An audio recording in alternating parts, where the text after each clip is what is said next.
Hello Pisces, Sun, Moon, Rising, and Venus signs. Kamusta kayo? Sana po ay nasa mabuti kayong kalagayan. Welcome back po sa Star Tarot. Kung bago kayo rito, welcome din kayo. Thank you sa inyong support.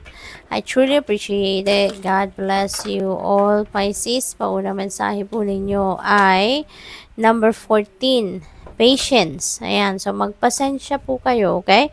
Pisces, this is what you need right now. This is an invitation para sa'yo to be patient. Okay? Practice patience because lagi nating alalahanin na hindi lahat ng gugustuhin natin ay mangyayari sa panahon na gusto natin. Hindi lahat ng mga minimithi natin magka-come to fruition, no? According to our timeline, hindi ba? Kaya we need to be patient. Okay?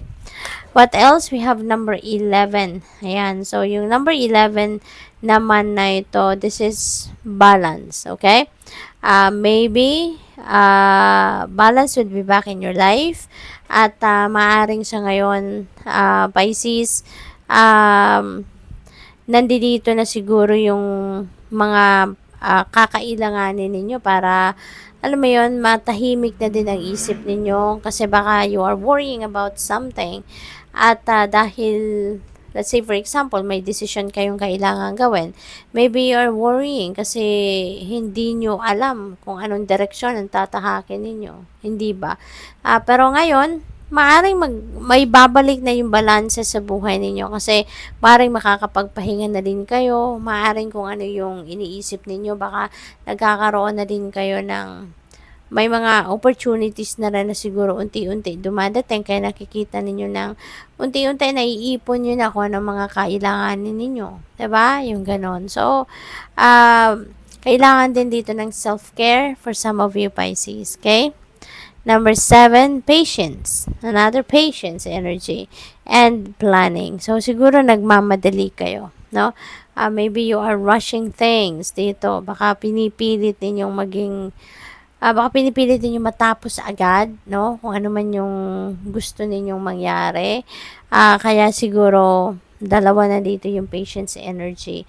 Na sometimes talaga, kailangan natin maghintay. Hindi natin mamamadali ang lahat. Hindi natin pwedeng i-rush ang lahat, Pisces. There are some things that you need to work on na kailangang dahan-dahanin or kailangang maghintay ng tamang pagkakataon. Okay?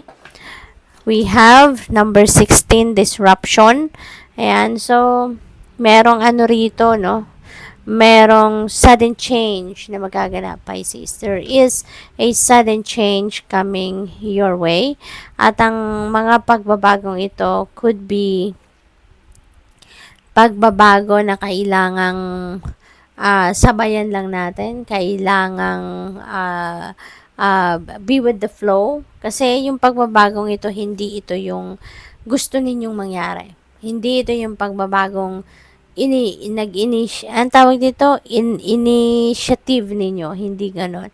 This is the divine universe intervening in your circumstances. This is a change na kagustuhan, kumbaga, ng universe. Okay? We have number 6, material and spiritual prosperity. Kaya napakaganda. Material reward, no? Ang makukuha ninyo rito. Siguro ito yung bunga ng inyong pagtsatsaga, paghihirap, pagtatrabaho, yung gano'n, no? Ito na yung bunga ng inyong mga pag-overtime, no? At magkakaroon na kayo ng financial prosperity. We have number 2. Yan, napakaganda, no? Merong mga makakatulong kayo sa kung ano man ang inyong gagawin sa ngayon. This could be a meeting of two kindred spirits, a strong bond between two people.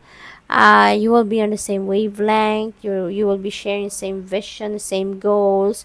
Yung mga ganon, no? Pisces, kaya ano to maganda to kasi click na click kayo, no, with that person, whoever that is, na dadating sa buhay ninyo. Kaya maganda na magiging ano to, maganda na magiging tawag dito,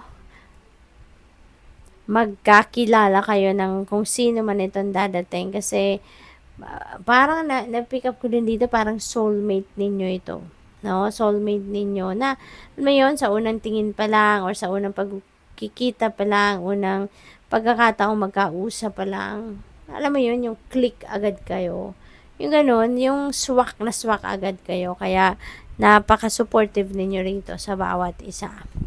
We have number 4, firm foundation. Ayan, so this is really beautiful because, ano ito?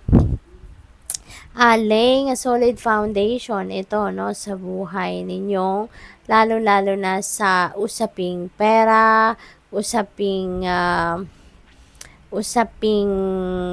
pamilya, relationships, finances, and trabaho, yung ganon. So, maybe ngayon, ito yung pagpaplanuhan ninyo or maaaring ito yung gagawa na ninyo ng paraan. No? So, maybe you are really going to work hard, no, for it para makamit ninyo na yung matibay, no, na ano ninyo, na estado pagdating sa inyong pera at pagdating sa inyong mga relationship.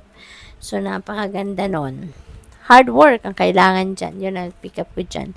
Solitude. Ayan. So, kasi kailangan siguro ninyo ng papag-isa muna. Magmuni-muni kayo. Magnilay-nilay kayo, baby. Because you need to, pag-isipan, you need to think about these changes na nangyayari, no? Kasi maaring sa gulat ninyo, hindi ninyo agad ito ang tawag dito, hindi kayo komportable agad, magiging komportable dyan, ano? At maaring nalilito kayo, bakit ito nangyayari sa akin? Bakit ngayon? At saka bakit ako, hindi ba? Kaya maaring Pisces, maaring kayo ay magkakaroon dito ng panahon talaga, or you're going to make room sa schedule ninyo para magkaroon kayo ng pagkakataon na makapagnilay-nilay. Kasi parang nalilito talaga kayo kung bakit nangyayari ito sa buhay ninyo. But, you know what? Ito, Pisces this is divine intervention. No, this is the divine universe doing this favor para sa iyo. Kaya maganda na magso-solitude kayo, magmumuni-muni kayo, magdinilay-nilay kayo so that you can go deep within you at maaring malinawan din ang kaisipan ninyo bakit nangyayari ang mga bagay na ito. So good luck po. Thank you for watching. Love and light. Namaste.